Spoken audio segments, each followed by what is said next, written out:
Okay, calm down. Shinzo Abe, Japan's former prime minister, who, as people know, was assassinated on July 8th. But not that much is known about him, besides kind of vaguely that he's a conservative. Tell us about him. Yeah, well, the long story short, in a nutshell, is Shinzo Abe was far right. I mean, he was like a Trumpish figure. Although in Japanese politics, it's very different because Japanese politics has been dominated by a right-wing party since 1955, excluding 3 or 4 years of exception.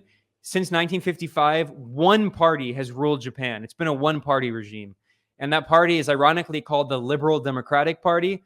Although, as you know, in many countries around the world, liberal does not mean left-leaning. It means right-wing.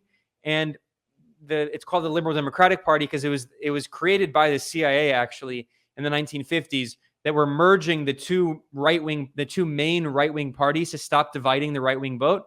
Because in Japan, a little-known fact is after the overthrow of the Japanese Empire, after the end of World War II, the Japanese Socialist Party was very popular and was very close to taking power. So the CIA was very scared.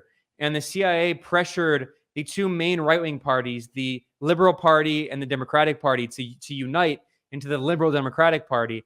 And a lot of the leaders of the Liberal Democratic Party were former fascist war criminals, including the grandfather of Shinzo Abe, who was a fascist war criminal during World War II, who oversaw the Japanese colony in Manchuria, which is called Manchukuo. So basically, he was a kind of Nazi-style criminal. He directly collaborated with Nazi Germany because, of course, fascist Japan was allied with Nazi Germany, and he oversaw concentration camps. I'm talking about Shinzo Abe's grandfather. He oversaw concentration camps. He oversaw genocide. Between 16 and 20 million Chinese people died in World War II in this Japanese Holocaust, which is almost never discussed.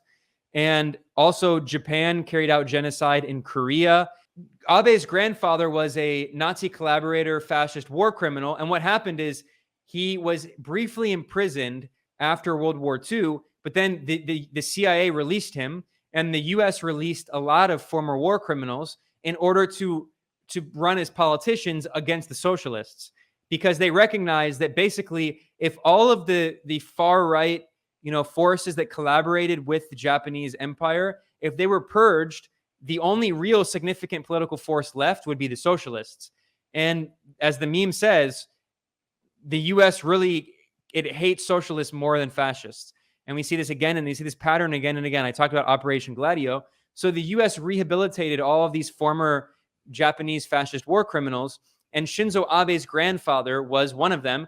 And Shinzo Abe comes from this family of Japanese fascist war criminals, and he came to power in the same family as the same party as his grandfather, the LDP, this right-wing party that's dominated politics since 1955.